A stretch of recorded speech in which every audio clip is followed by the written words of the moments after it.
Hi, I'm Owl. And I'm Trash Panda. And welcome back to our trip to Paris, France! Part 2 this time. If you didn't see part 1, there's a link above, and you can watch a few of the highlights right now. Ready, set, go! Tiny rainbow hamburgers, tiny rainbow hamburgers, tiny rainbow hamburgers, tiny rainbow hamburgers. I can see right through this invisible ninja. He who controls the spice controls the universe. Photobomb. I have the power! That was a fun day. It sure was. Remember later on, we went to the Moulin Rouge and danced the can-can? Oh, yeah.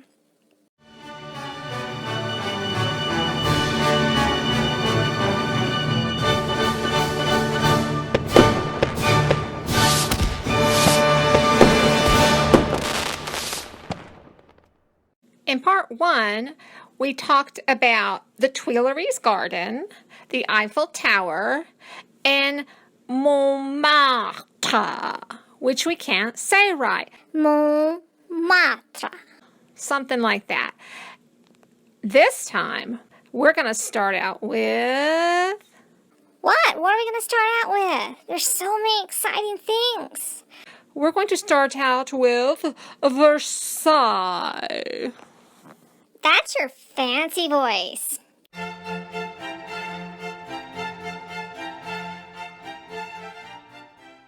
At first, Versailles was just a little village, about 13 miles or 17 kilometers southwest of Paris. In 1623, a royal hunting lodge was built there. A few years later, King Louis XIV, also known as the Sun King, decided to make a few improvements. Like a huge palace covered in gold. Gold, gold, gold, gold, gold. Hi, I'm a gold lion man. And art. These are ceilings, by the way.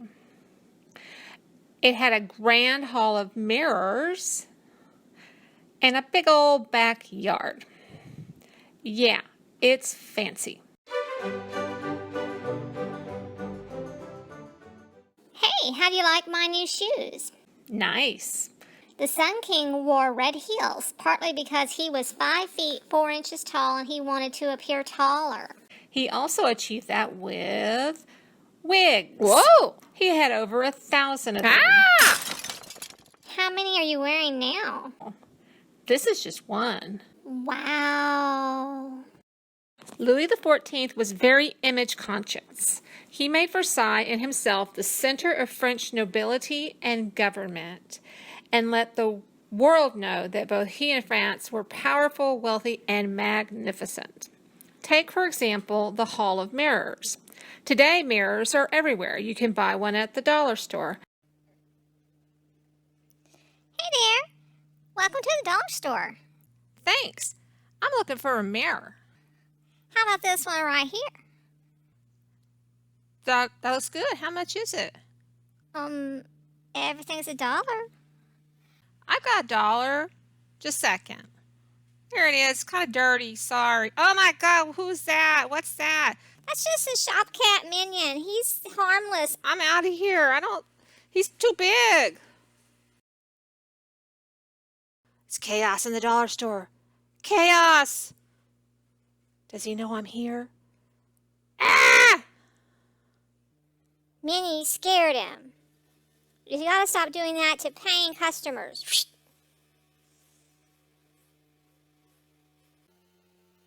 I'm bored. But in the 1600s, when Louis was renovating Versailles, the secret of how to make a very clear, good mirror, it was a secret held on pain of death by the Republic of Venice.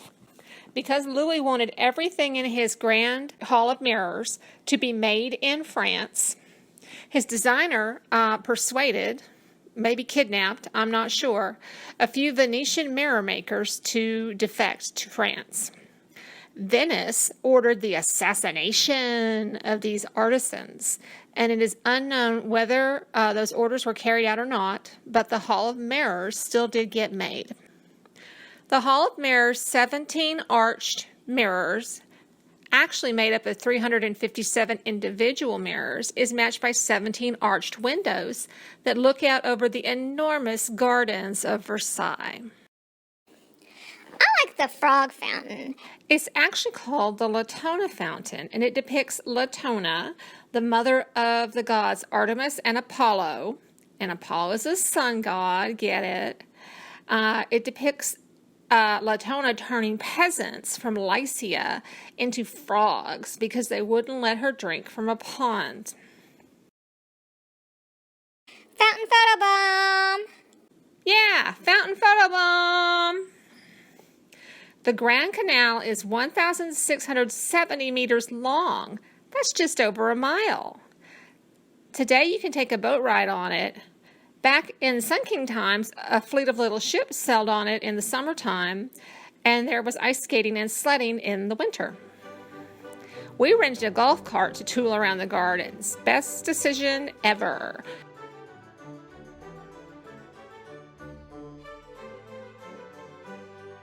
Good old golf cart number 40. You saved our little feet. Someone even asked to hitch a ride.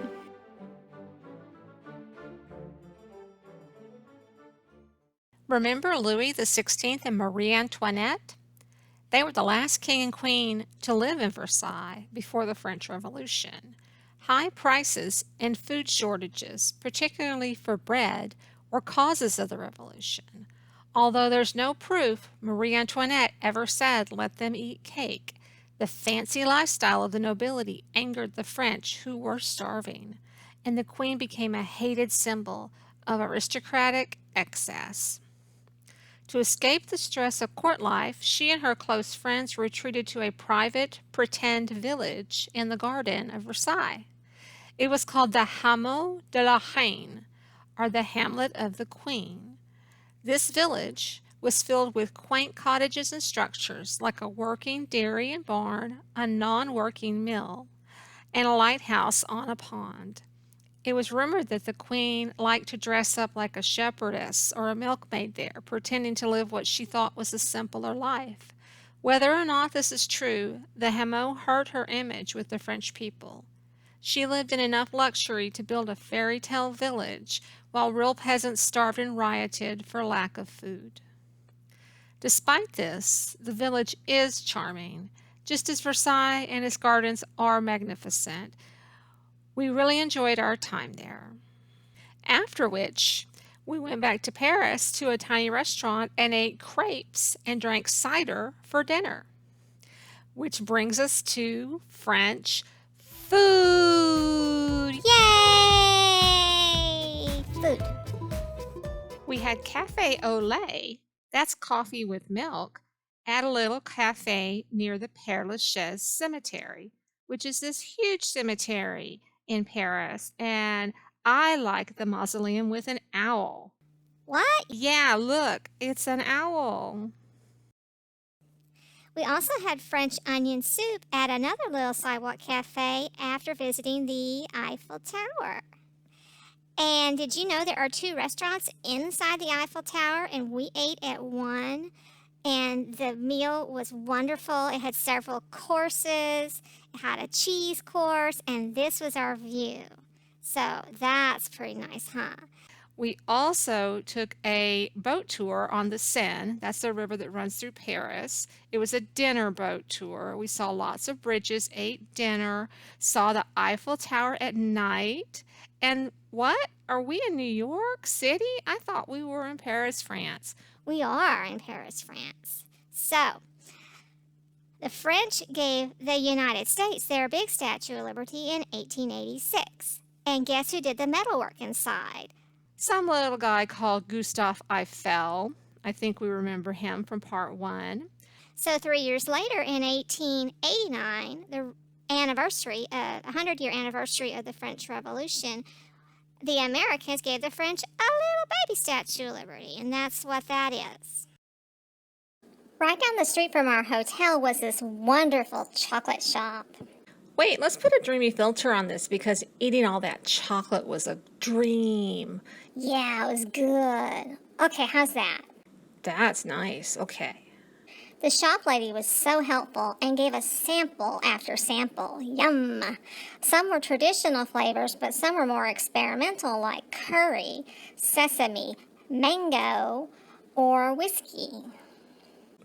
We bought boxes as gifts for family and friends, and also a box for ourselves to snack on in the hotel. One night for dinner, we had escargot. That's snails. Cooked in lots of garlic, butter, and wine. And they were really good, actually. We took the shells, cleaned them up, and gave them to another friend to decorate the bottom of his fish tank. He was very happy with that present.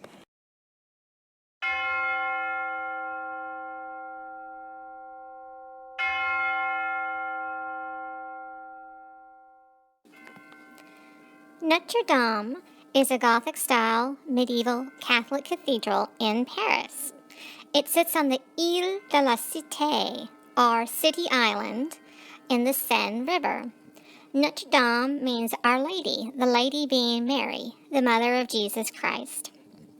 It took 100 years to build the cathedral, from 1163 to 1260. That makes it over 850 years old today. That's old.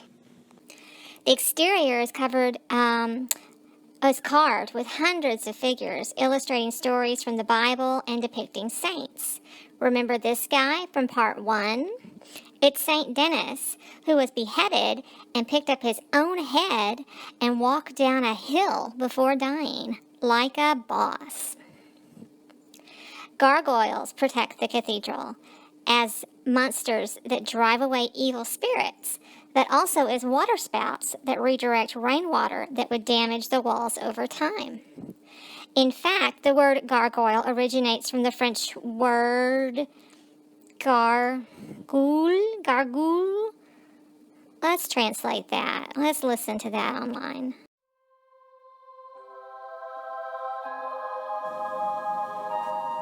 Gargouille. Gargouille. Gargouille. Gargouille. Gargouille.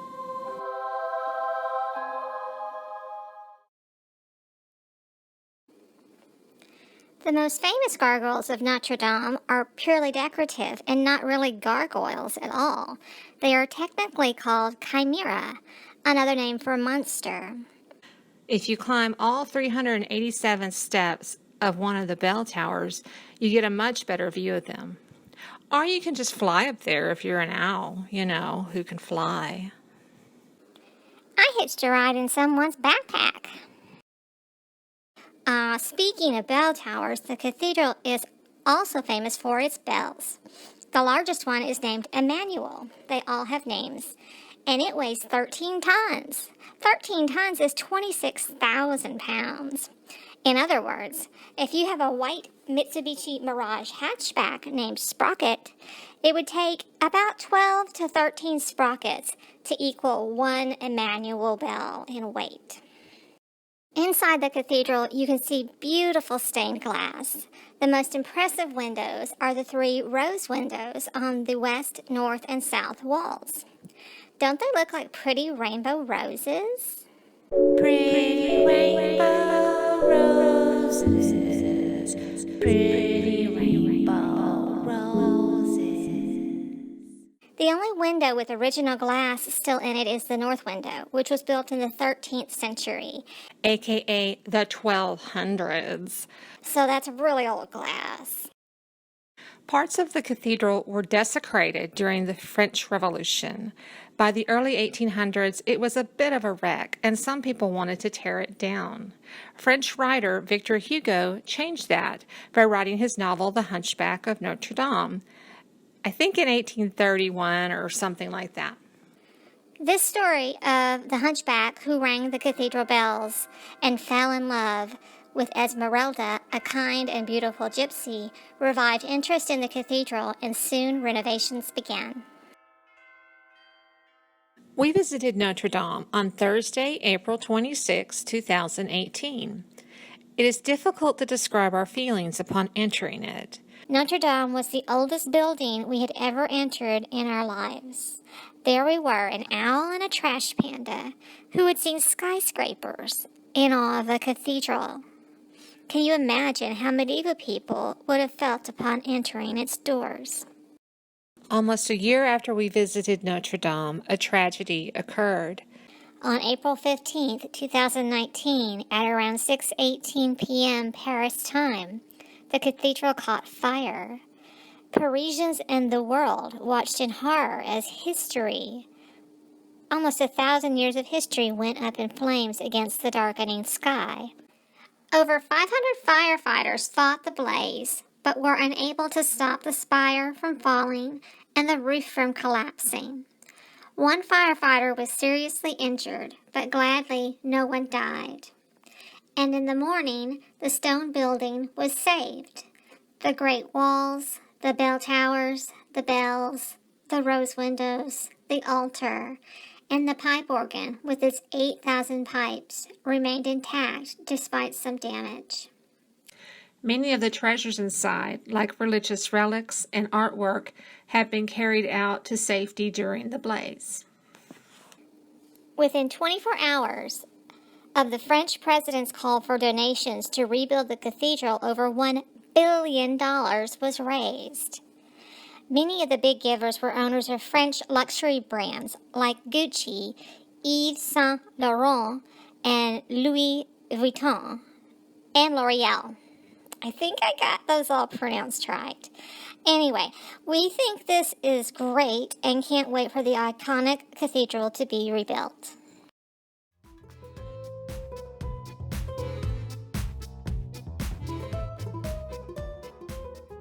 Paris has dozens of art museums. You probably can't throw a baguette without hitting one. Not that you'd want to. Would you?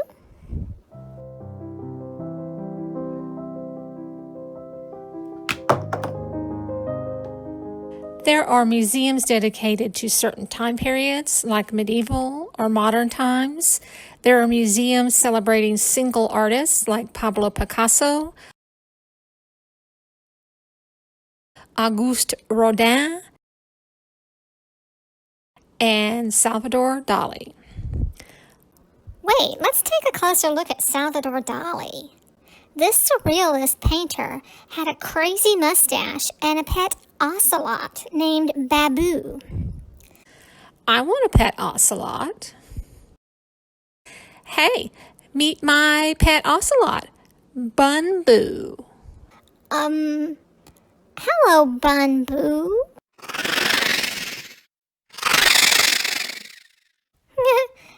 Nice kitty. Oh, okay, bye-bye. Because this video is already 18 minutes long, 18 minutes, we're just going to talk about 3 museums we visited in Paris. But check the description below for links to free virtual museum tours. The Musée de l'Orangerie is in a corner of the Tuileries Gardens. It was designed by Impressionist artist Claude Monet, specifically to house his water lilies paintings, or in French, nymphéas, I think. It was inspired by his gorgeous gardens, which you can still visit in Giverny, France. In the museum, 8 enormous curved paintings occupy 2 white oval rooms. The art surrounds you in a continuous view of water, water lilies, willows, and reflections of trees, clouds, and sunlight. Monet strove to create an illusion of an endless whole, of a wave with no horizon and no shore. Doesn't that sound like a poem? An illusion of an endless whole. Of a wave with no horizon and no shore.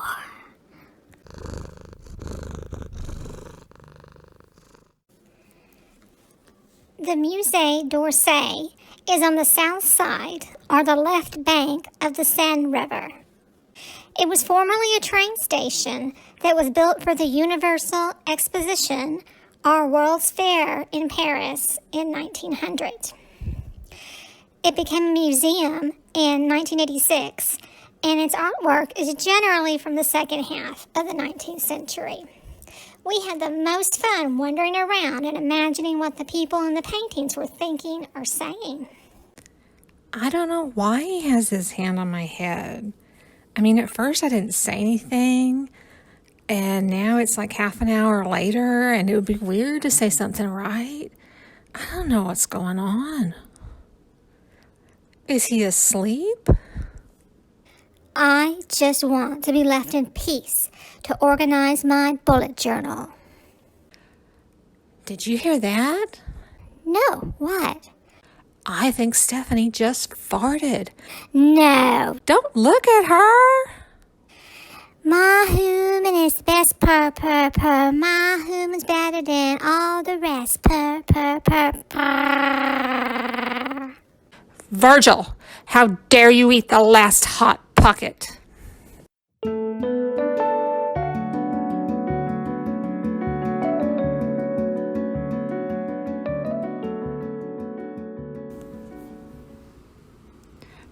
The Louvre. Louvre. Louvre.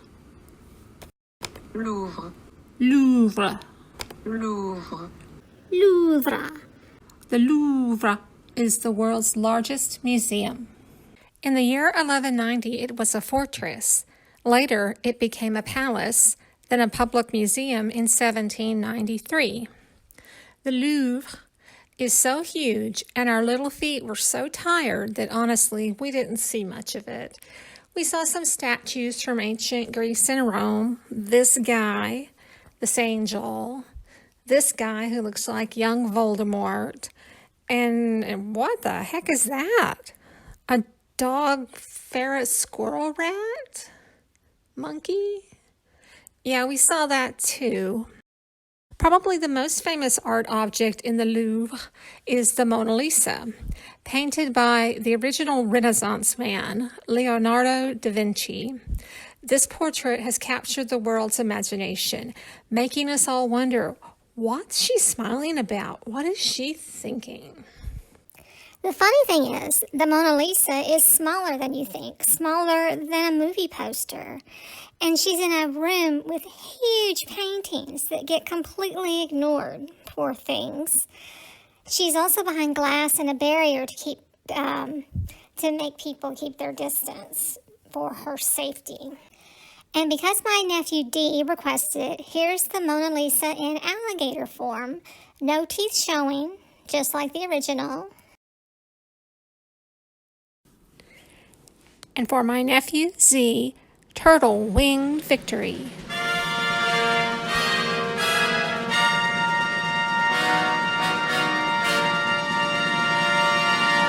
And that's it. That's the end of our trip to Paris. After that, we packed our bags, took a taxi to the airport, and flew back to America. Wait! What? Wait, go back, all the way back to here. We need a better ending than that. We had this giant can-can dance at the end of part 1. Okay, you're right. Let me think. I've got it. Yeah, that sounds good. Let's do it.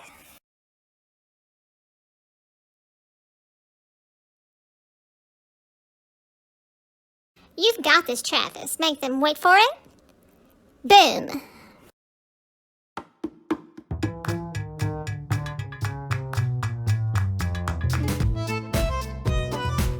Hello, everyone. Bonjour. This is Rachel, making a funny face here with Owl, Trash Panda, and Behn Lieu. And I just want to say thank you for watching the video. I hope you liked it. I hope you liked part 1 as well. If you didn't understand that little bit at the end, it's based on a vine, and a vine is not a thing that grows in a garden or on a grape plant or anything like that. Not in this case. It's a social media vine. So the young folks know what I'm talking about. Thank you so much. Have a great day. Au revoir.